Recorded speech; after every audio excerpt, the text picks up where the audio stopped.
All right, good afternoon, traders. Some of you again. Those who just came from the trading room, I hope you had a chance to refresh your coffee, catch your breath a little, and dive right back into some earnings or some options strategies.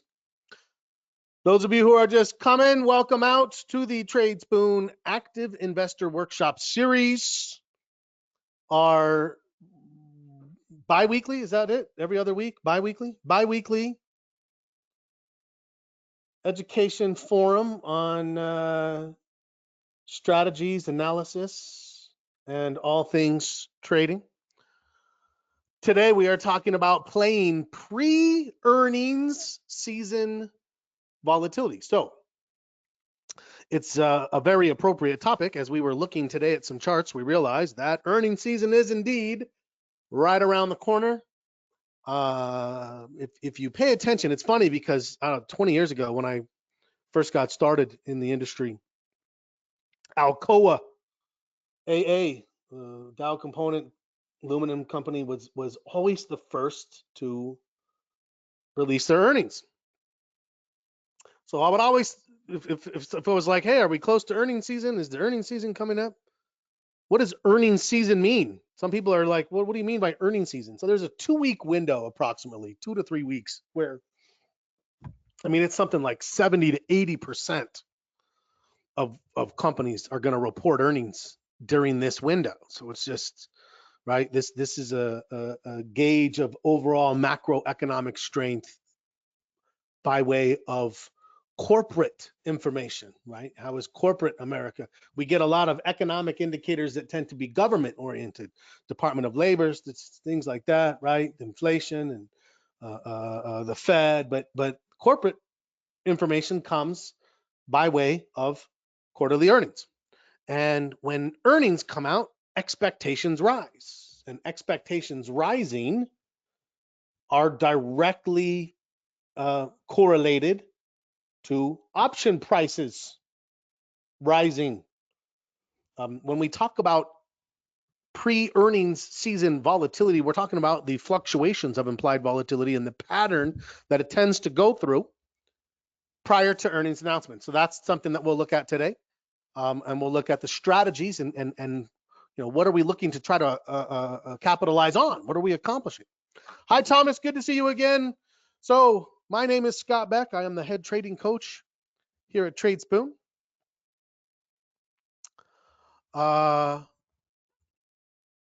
have been trading for over 20 years now. Man, I think I'm closer to 25 than 20 now, actually. 99 this summer, 23 years. Very nice.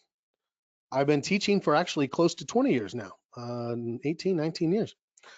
That's me. I need to remind you, and I'm going to go through this verbatim. So for those of you who have enjoyed the synopsis, I apologize. But I need to remind you that options trading and options in particular can involve substantial risk, may not be suitable for all investors. Please read characteristics and risks of standardized options prior to investing in them. Evaluate any strategy prior to use to understand risk and suitability. You must be aware of the risks, be willing to accept them in order to trade in these markets. Tradesmen and myself are not investment advisors, not registered with the SEC or FINRA. It should not be assumed that future trade picks will be profitable or will equal past performance. The information in this presentation is provided solely for general education and information purposes.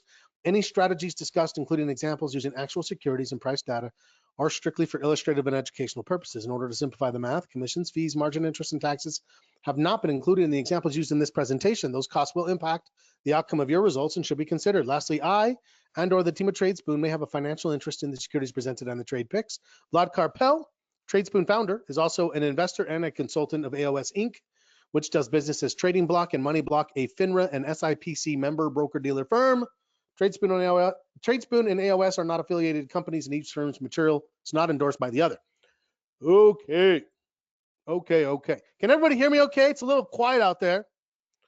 Weigh in if you're able to hear me okay and see my screen, so I know that I'm not speaking into the great wild yonder. All okay. Thank you, Thomas. Thank you. Good. Thank you, Cecil. Okay. Thank you, guys. Appreciate it. Making sure everybody didn't want it to just be the one person.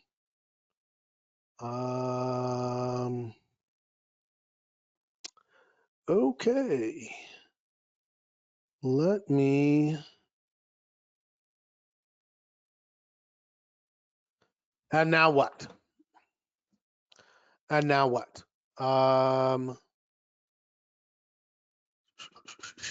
The earnings cycle. Let's start with that. I'm going to go to charts actually. I'm going to go back to a 1-year daily chart. What are some of the companies that are going to be reporting their earnings? I believe semiconductors are on the list as well. Am I wrong about that? That they're going to be close? Maybe I am wrong. Yeah, I think I am wrong.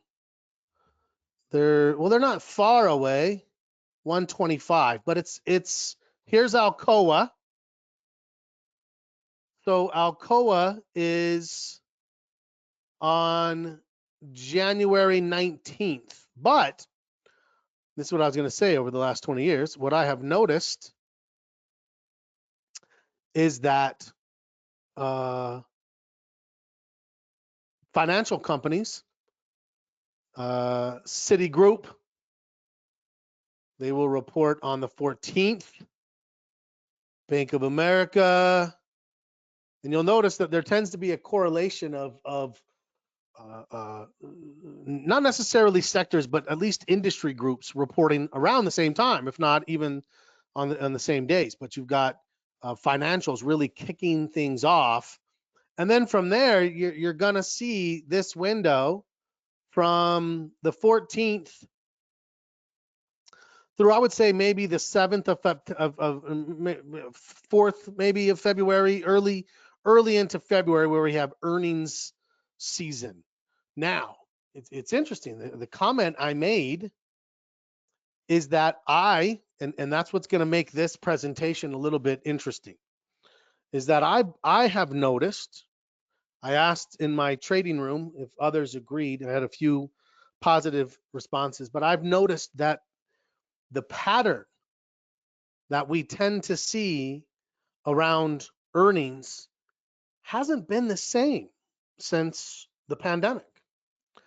The pattern we typically would expect to see is that earnings would, so if this is my earnings, now this one is close, maybe here, but even this one seems a little bit choppy, right? So here's the earnings. And you'll notice that, if I look at a window a little bit before or 3 weeks before, generally speaking, the volatility did rise prior to earnings and then fall off after earnings or around earnings. I mean, I might have drawn my line off by one line. That's pretty standard. But if you look backwards, you're not seeing that all the time, right? If I look at this one here, it just sort of went up and blipped right back down, and then earnings came and nothing happened. And if you look at this one back here, earnings had been dropping steadily, volatility been dropping steadily, and then it drops a little bit. So that's the first thing, is you do want to, if you're going to use, so that's what we're trading, is that pattern. When we talk about play pre-earnings season for profits, what are we thinking about? We're thinking about the fact that there is a historical tendency for volatility to rise. Somebody asked, and I said 10 to 14 days, right? About a week and a half to 2 weeks, but up to 3 weeks before the earnings announcement. We tend to see the volatility bottom out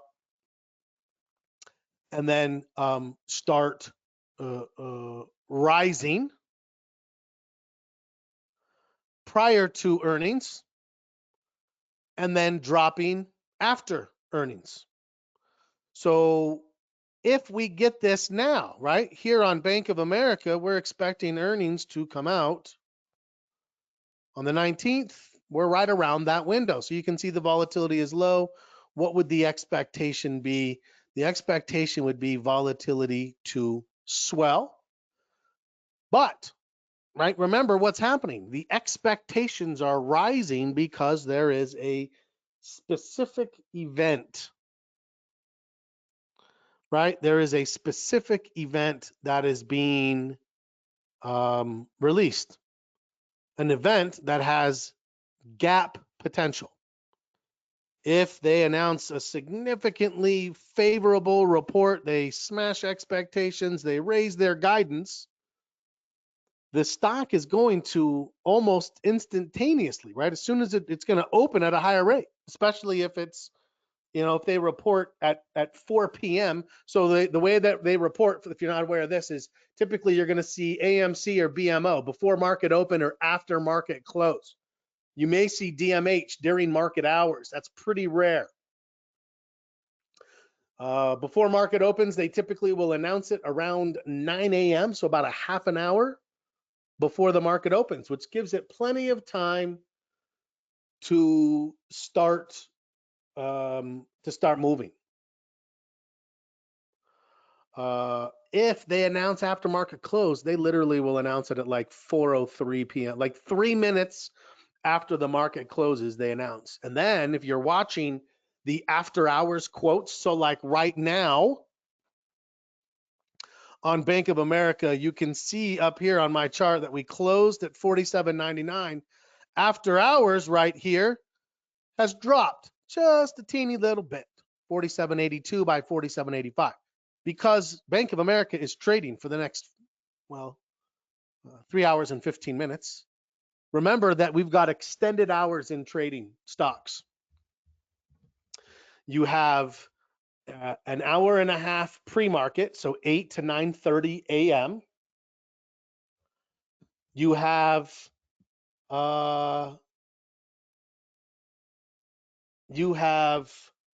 after hours, which is 4 to 8 p.m. Eastern.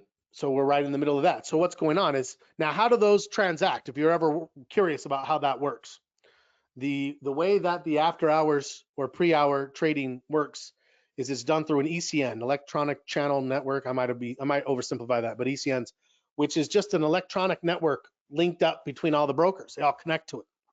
All orders are obviously placed as limit orders because you can't place a market order outside of market hours. So you place a limit order to buy or sell at a certain price. You say, I'm willing to buy BAC at 47.80.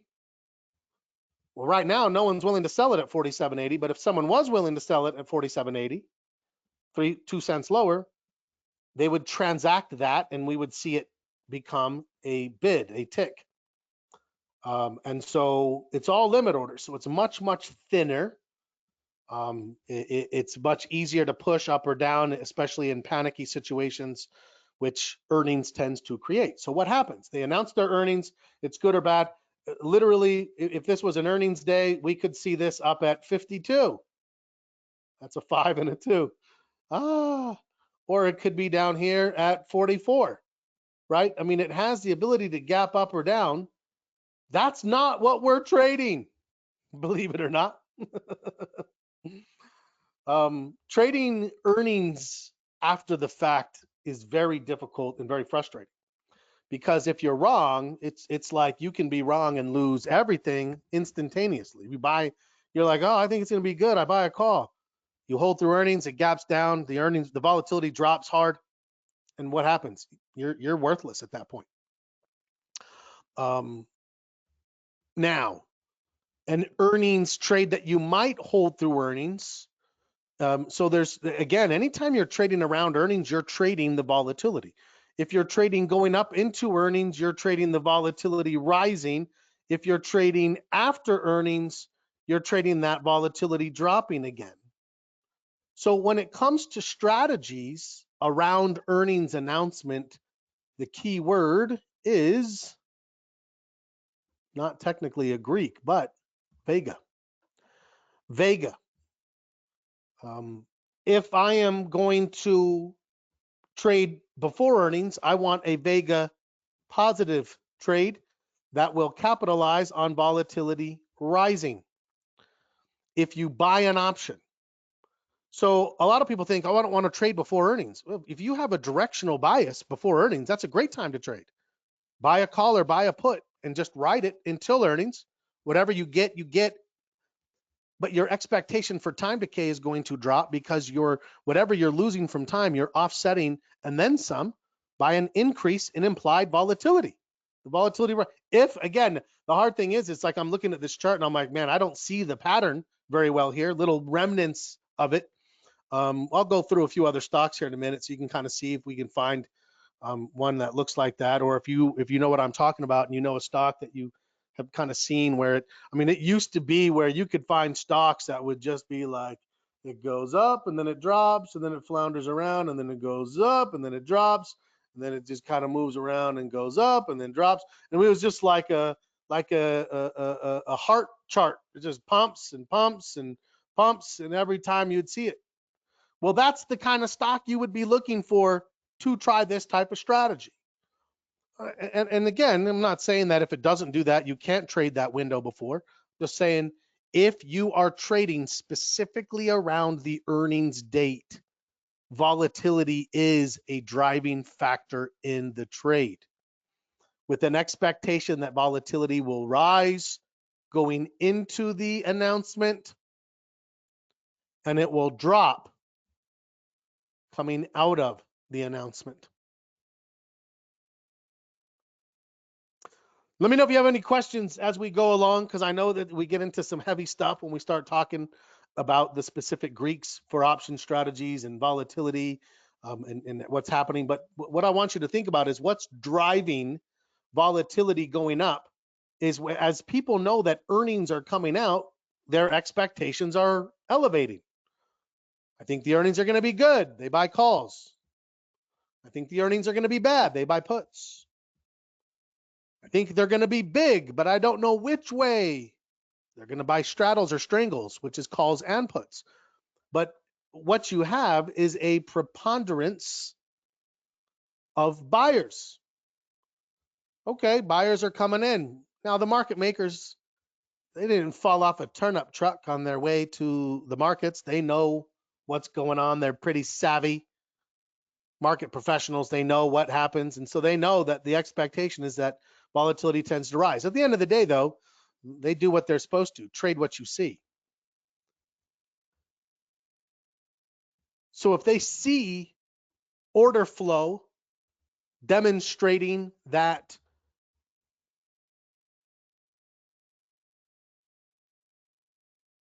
there's more buyers than sellers, what are they going to do to the price? Raise the price. Still more buyers, raise the price. Still more buyers, raise the price.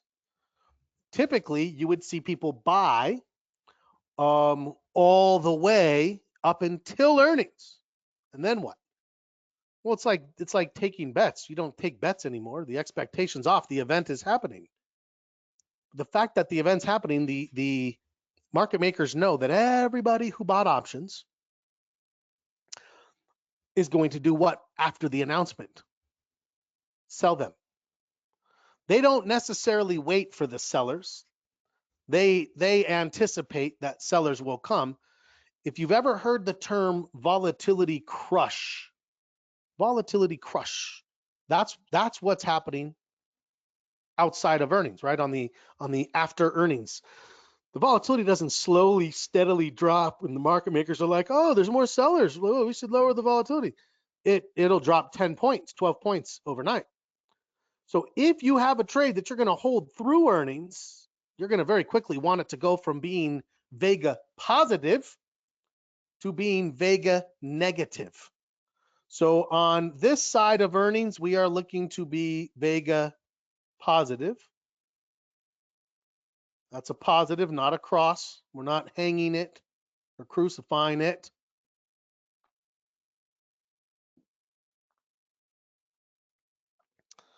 On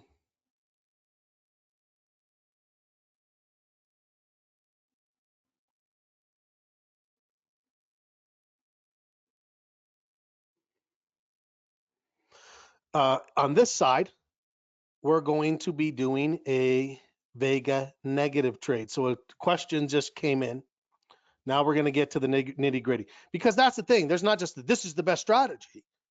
Well, it depends. So what's the best strategy for trading earnings? If you are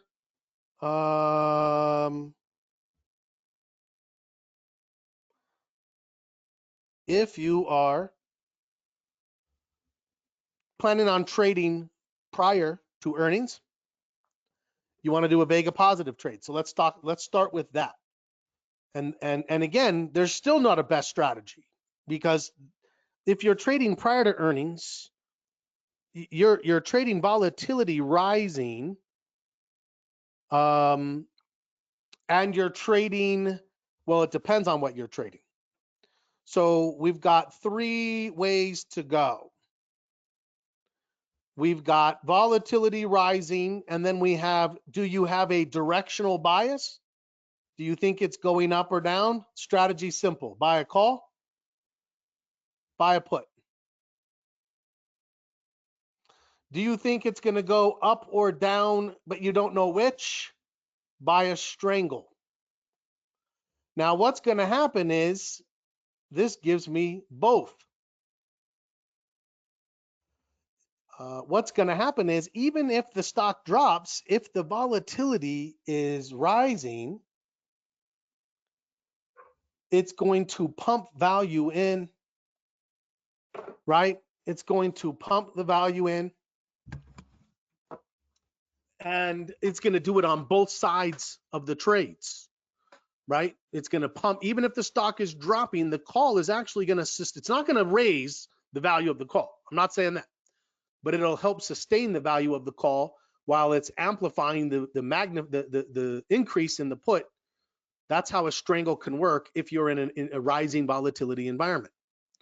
Now, the last thing might be if you think, well, what if I think it's just going to stay the same? Well, if you think it's going to stay the same, the strategy you have, and this is one that I like a lot, is called a calendar spread. And with a calendar spread, you might even do a double calendar, which some people call a double diagonal, which is putting maybe a calendar here and a calendar here, and you're saying, I think it's going to stay somewhere in between, which means time decay. Now, if you buy a call or buy a put or buy a strangle, here's the characteristics. If you buy a call, you're delta positive, you want the stock to go up. You're Vega positive, you make money if volatility rises, but you're theta negative, you lose money from time. Same with a put. You're delta negative, you want the stock to drop. You're Vega positive, volatility rising helps you, but you're theta negative, time hurts you. With a strangle, time hurts you times 2.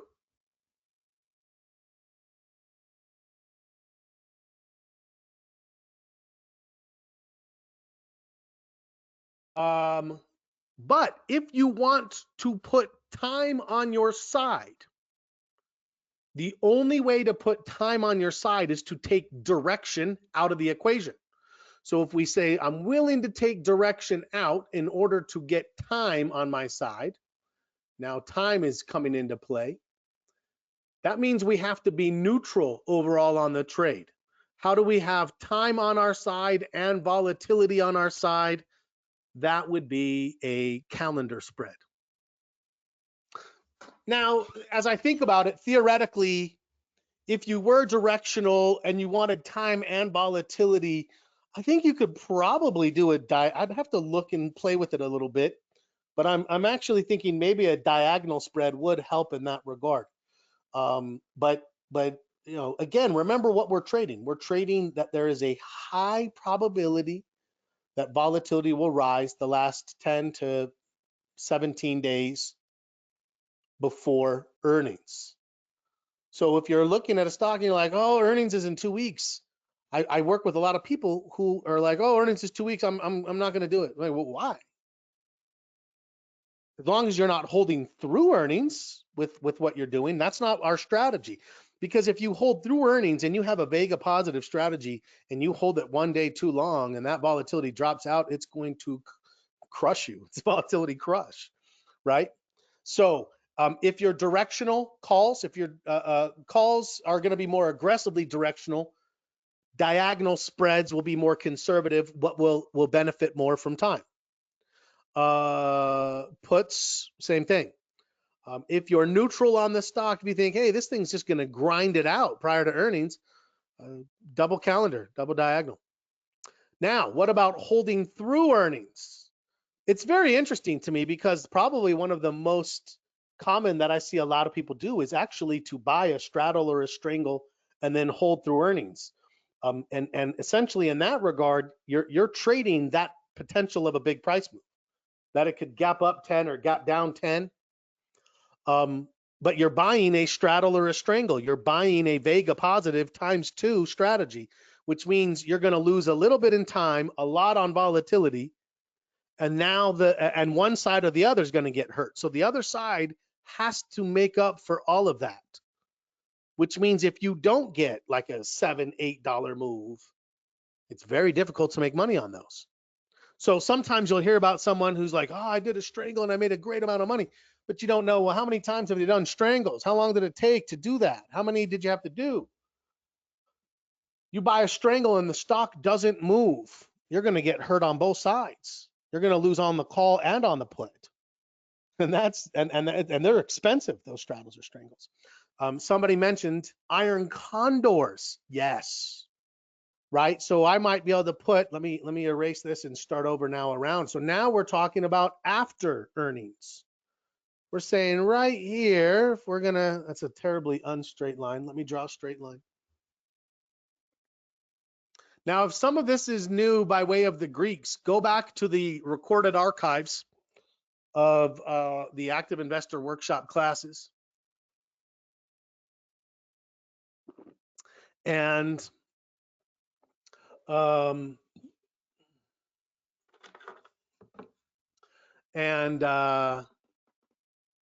there's a video in there of a archived presentation about the option Greeks, where we talk about delta positive, delta negative, theta positive, theta negative, Vega positive, Vega negative. What does it mean? How do I structure a trade so that it either benefits? Because we can trade price, we can trade time, we can trade volatility. And we can account for all three of those variables on any given trade. So if I'm bullish, but I think it's going to take 3 weeks, and I think the implied volatility is too high and likely to come down, I want to be delta positive, I want to be theta positive, and I want to be Vega negative.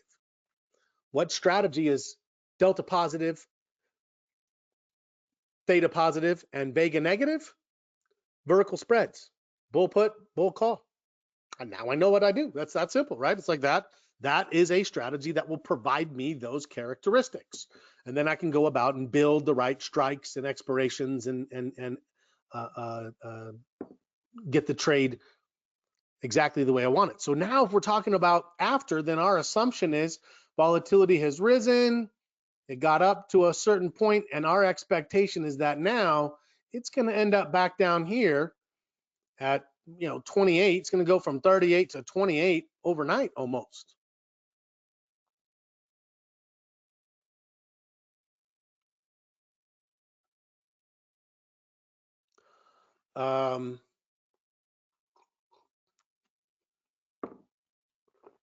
So the oh, sorry, I lost my train of thought. Oh, yes. What are we looking for over here then? We are looking for Vega negative. Vega negative. I want a strategy that benefits when time drops. How can I do that? Well, Vega is actually directly correlated to buying and selling. If you are a well, not always, but as a general rule of thumb, if you buy now this, if you sell a deep in the money credit spread or buy a deep out of the money credit spread, then the rule kind of doesn't really apply. But for the most part, it's debit and credit. As just a basic rule of thumb, debit and credit. If you buy an option, you're Vega positive. If you buy a call, buy a put, buy a straddle, buy a strangle, buy a calendar spread. Now, going long a butterfly, that's an exception. Long a butterfly would actually be Vega negative. So what strategies will benefit as volatility drops? A butterfly, an iron condor, naked options, a naked call, a naked put, credit spreads, bull call, bull put or bear call, in the money debit spreads. So if you're thinking that it's going to be directional and then you're expecting earnings to drop, you can put on a bear call spread above it.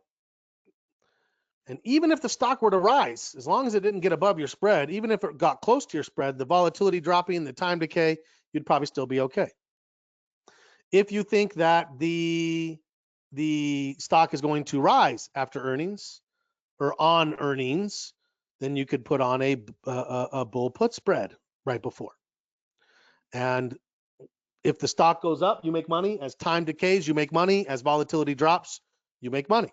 And that's whether it goes up or down, right? That's the thing about this. A lot of times implied volatility can be directionally correlated, meaning as the stock drops, volatility is rising. It's a fear. But this is where this moves a little bit outside of that. And it's just playing, again, a bit of a disrupted pattern, but a pattern historically that we see of volatility rising for 2 to 3 weeks prior and then falling within a day or two after, back to its pre elevated levels. So if I think it's going to stay in this range now, I would do a calendar spread with one side up here and one side down here. And if it moves around and time ticks, then when it gets to this point, I will have made money from volatility rising. I will have made money from time decaying. I won't make any money from price moving one way or the other. So if it moves up too high or down too low, then it starts to get where you're in trouble. Or I can trade the fact that it's going up or going down and the volatility using calls and puts or diagonal spreads. So that makes your question very difficult. What's the best strategy for trading earnings? Like a lot of questions that bring frustration with the answer I give, the answer is, it depends. It depends. What are you trading for? Are you trading for, right? So how far before earnings are you? How much time do you have? Are you directionally biased, or are you thinking that it's going to stay range bound? That's going to dictate what you do after. And then same thing, or before, and then same thing after.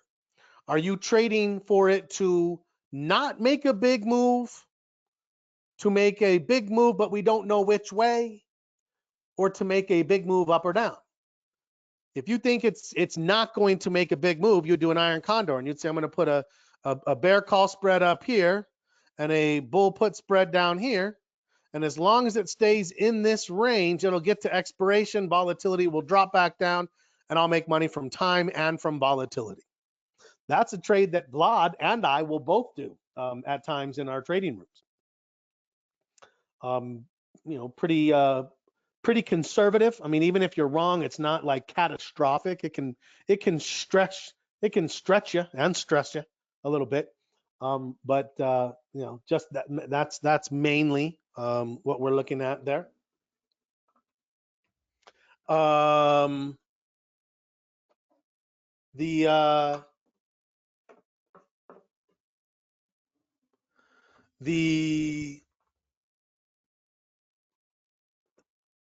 The calendar spread allows you to capitalize before earnings.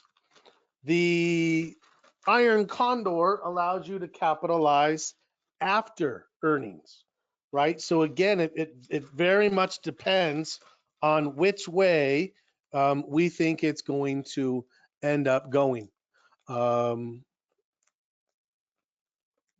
does that answer your question, or does that just open new questions? I'm going to pause for a second and let you process, and please feel free to put some questions out there now. Pre-earnings, volatility rising. Post-earnings, volatility falling. Do you have a directional bias, and if so, which way? Or do you think it's going to stay neutral?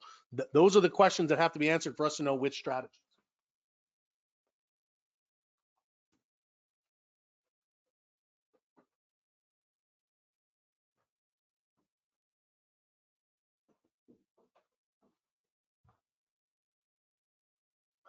Okay, question came in. WATR, let's go look at that. Water. I know some people are maybe a little disappointed thinking, oh, I thought I was going to get the magic strategy. I can tell you right now that for a decade, I created a trade, a reverse strangle swap. It would be hard to even explain it now. I don't know if I would even understand it now. I had some good results with it and then some inconsistencies with it. But here's what the conclusion that I have come to. Market makers are really good at what they do. Even now, with the patterns somewhat altered post-pandemic. Let me take a look at water.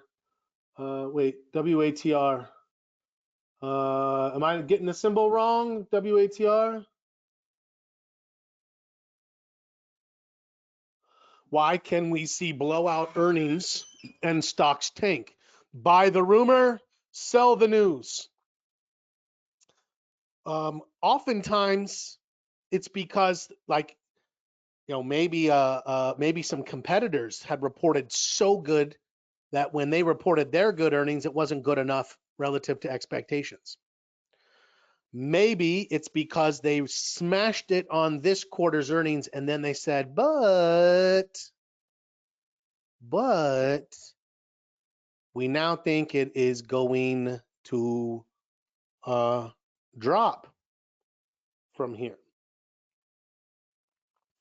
Right? We expect that they lower their guidance, if that makes sense, right? And when they say we did great, but all anyone hears is the but, and then they go the other way. So that's the thing is that there's always this element of randomness. It's a crapshoot as to A, what the earnings are, and B, what the market's perception is going to be.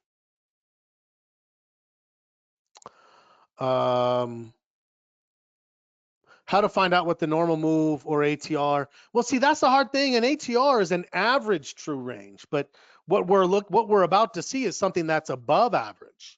And even if you looked back historically at the move, it really, even if you looked at like what was the ATR bump afterwards, I mean, you could go back and and I think there are sites that do this that talk about, oh, the last 8 reports and how many were up and how many were down and by how much, and it all fluctuates so much that just because the last 3 were good doesn't mean this one will be good. Or if it's one good, one bad, one good. I mean, it's like I said, it's so very specific. So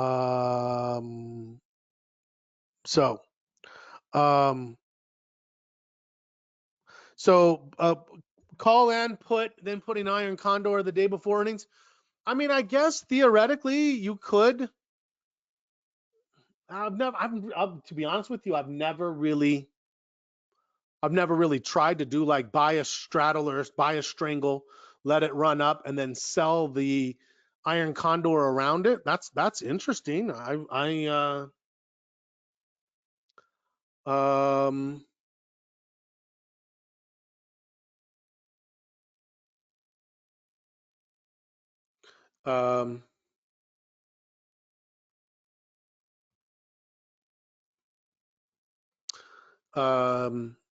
yeah, I'm trying to think what the benefit would be. I think I would rather just, if I buy the straddle and the market goes up or down enough with the volatility that I have a profit, I'm just going to take it. If I have a directional orientation. So let's go look at, I mean, it's very hard simply because things have moved so hard. But let's say it pulls back for a day or two and then starts to move again, and I only have 5 days left before earnings.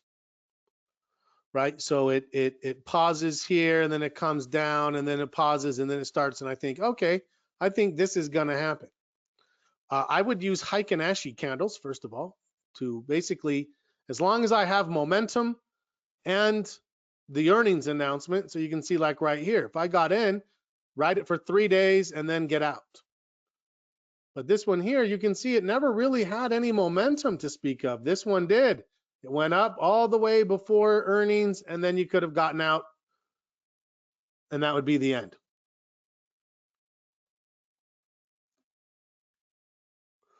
That's why I don't hold through earnings anymore, except for iron condor. Yeah, that makes sense. I agree with that 100%.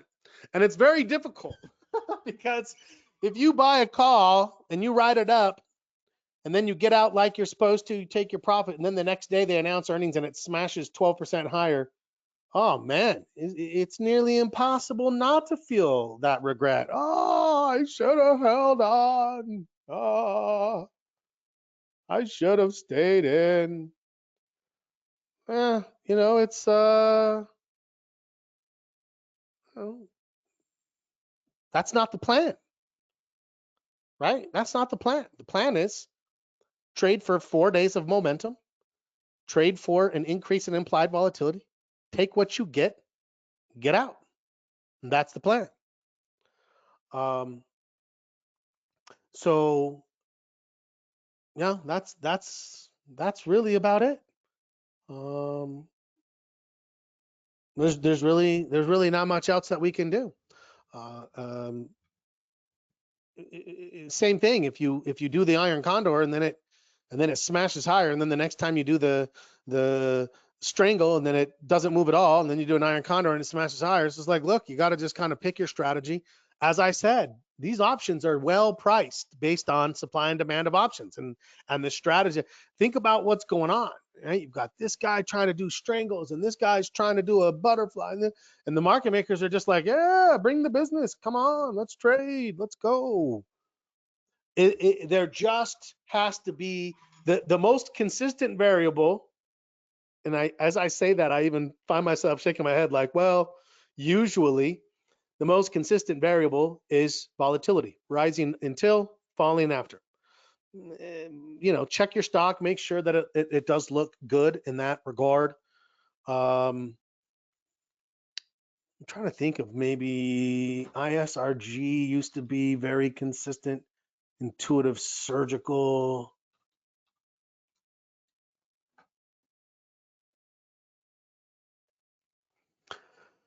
Well, a little. So you can kind of see there's that crush, 35 to 25 in a day.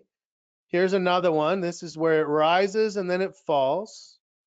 This one rose a little bit and then it fell. This one really didn't do it. So I think we're starting to get back to that point. But as of right now, it's still a little bit weird. And it a little bit doesn't make sense. Oh, come on. I don't want to. I don't want you. Now, I will say this, intuitive surgical looks pretty good.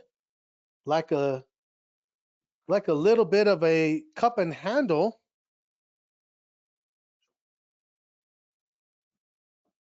Where we have a lid, we come down, across, we go up, we have a lid, and now the handle is coming. If this comes down and tests and then turns, that's a nice directional signal for me. So if we model this on up, and we say, here's where we are now, what do we have coming up soon? Earnings. So I'm not ready to do this yet, but yeah, in a situation like this, I might just be willing to buy a call with the expectation that this vol might ramp up into the 40s. So this would be more of a directionally oriented, right? A delta positive, Vega positive trade. Now, if we had another one, let's go Alcoa. Alcoa looks pretty strong actually as well. But if Alcoa drops and we think it might just go sideways until, that's when the calendars can come into play. So yeah, right now we're in a market that's a little bit volatile, up and down. It's moving. If it was a more sideways market, then you might be inclined to put on more sideways trades, the calendar spreads followed by the iron condors. Otherwise, you might be more directionally oriented going into earnings, iron condor coming out of earnings, or a bull put or a bear call if you find that you do. It's so hard though. It's so hard. Like the last 3 times where I'm like, oh, I think this might go up. Doesn't, right? Doesn't. So again, earnings, you gotta, there is potential there, but you definitely have to be careful, right? So that's where we are. Okay, I've got 10 minutes for any questions to wrap this up. Again, here's what I want you thinking about. You're probably more inclined to just trade the stocks you're already watching, but recognize earnings are coming up. So I don't want to put a bull put spread on 10 days before earnings. A bull put spread is vague and negative, and I'm expecting volatility to rise. That's counterproductive, right? I'm better off doing a different strategy. So there it is. Questions. I know there was a lot thrown at you today with Greeks. If so, remember this is recorded, and you're like, God, you know what? He mentioned these calendars. I don't know how to do that. Well, we do have some previous presentations on calendars. You can Google it and just, oh, what am I trying to accomplish? And you'll realize it's a neutral trade. It's a neutral trade that makes money if volatility rises, and it makes money from time, theta. So what you need to do is recognize where are you relative to earnings, and then what are your expectations and objectives. Then you can build the best possible trade. Why do we need to know this? Well, because think about it. You're reporting earnings 4 times a year.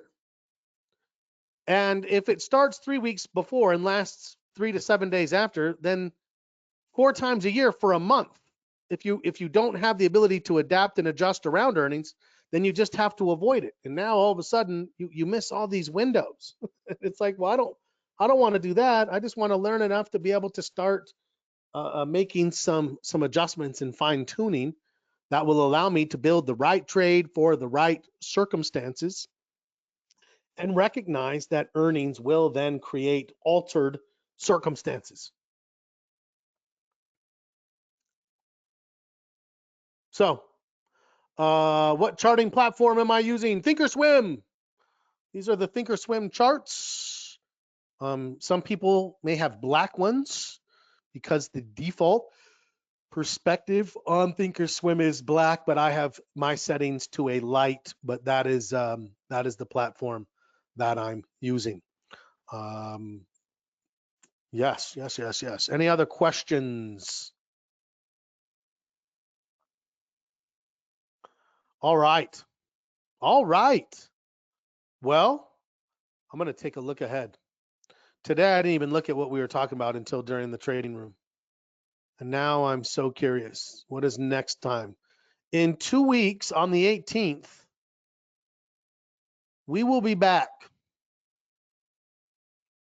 And we will be using LEAPS, long-term equity anticipation.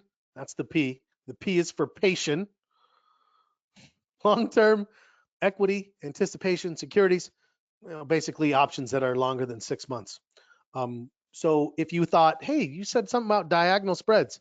If we talk about LEAPS, we will talk about diagonal spreads, which is selling calls against your LEAPS rather than covered calls against stock. So that should be an interesting one. I hope you can join me in 2 weeks for the presentation. I'm thankful that you joined me for today's presentation. It was good to see everybody. I hope as we're coming into earnings, I hope I gave you something to chew on and think about as you start structuring trades knowing that this window is coming. Have a plan. Be careful. Recognize where you are, what you're going to do before you need to actually do it, and it'll be much easier to adhere to the rules. Those of you who are subscribers and are coming to the trading rooms, I will look forward to seeing you tomorrow afternoon. Those of you who might be on the fence and just kind of taking a look at what we do here at Tradespoon, we do so much. You really ought to become a part of it. We have education, trading rooms, trade ideas. We've got the analytical platform that helps with your technical analysis. We've got Vlad and me. I mean, it's just, we've got a great community. You really want to be a part of it. Stop thinking about it. Join. Remember, you got 30 days free. If you don't like it, you can request an exit and we'll part as friends. Yes, sleeps. Next week, Cecil, join me for that. Everybody have a wonderful rest of your first week of the year 2022. I hope it's good and prosperous for you. We are going to work on getting our trading the way we want it to be this year. It's the same thing we do every year. And hopefully I can help out. Thank you again for joining me. Have a wonderful couple of weeks if I don't see you to the next Active Investor Workshop. Otherwise, as always, happy trading.